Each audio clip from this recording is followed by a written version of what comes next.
Simba wamekuwa wafanya vizuri, ni miaka 4 imepita hawajachukua ubingwa, lakini tumeona wameshindwa kudumu na kocha Fadlu ambaye tayari ametimkia Raja Casablanca.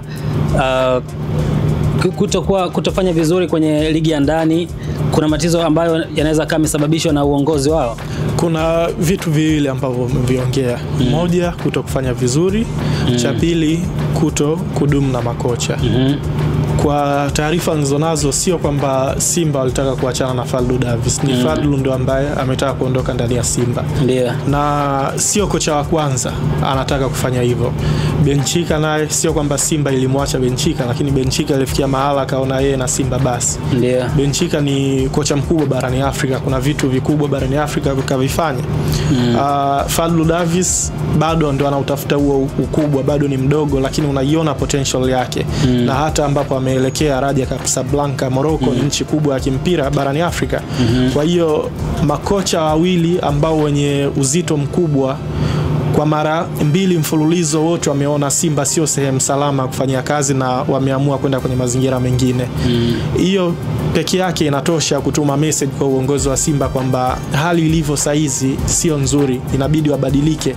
Sio ishara nzuri kuona makocha wawili mfululizo wanakuja kugonga hodi na kuambia kwamba bwana, hapa hatuwezi kukaa, hatuoni tukifanikiwa hapa. Kwa hiyo cha kwanza ni hicho ambacho moja kwa moja kinaweza kutuma direct message kwa kiongozi ama kwa shabiki mwingine yote wa kawaida, kuonyesha kwamba kuna ishara fulani ambayo mambo hayaendi vizuri kwa siku za hivi karibuni ndani ya Simba. Yes, inawezekana ni kwa sababu club labda za Tanzania zinakuwa hazina uwezo wa kuwakipa makocha wanaonekana kuwa bora, kwa sababu tumeona Sven aliondoka kuelekea FAR Rabat, ukiangalia Ramovic pia aliondoka, na sasa hivi Fadlu anaondoka, ikionyesha kabisa ni kwamba klabu imeshindwa kumkeep, kwa maana inawezekana wangeweza kupanda dau, pengine Fadlu asingeondoka, kwa sababu Simba inajipambanua kama klabu kubwa Afrika. Unajua hiyo ni ongo moja, lakini sio kimaslahi peke yake. Naelewa inapokuja swala la kwamba mwajiriwa wote wa Simba wa Yanga akihitajika na sehemu nyingine ambayo ni kubwa, ambayo akashawishika kipesa, inakuwa ngumu kumbakisha. Lakini wakati Benchika anaondoka Simba, kuna klabu yoyote ilimhitaji? Ama ni yeye mwenyewe tu aliona kwamba Simba sio sehemu salama akaondoka?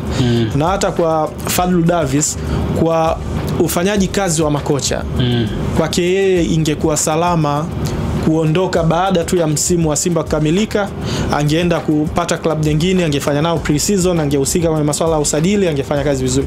Hakuna kocha ambaye anapenda kwenda kuhamia timu nyingine katikati ya msimu, asifanye pre-season na timu, asihusike kwenye usajili. Lakini Fadlu ameondoka kwenye mazingira hayo ambayo kama ingekuwa ni yeye mwenyewe tu anavyotaka, angeondoka labda kabla vitu vyote hivi kufanyika. Kwa hiyo inaonekana kuna vitu ambavyo havijaenda sawa baina ya kocha na mwalimu. Sasa hivyo vimemshindikiza mwalimu kuondoka tu, ameona labda plan zake na plan ya timu haviwezi kwenda kwenye sentence moja.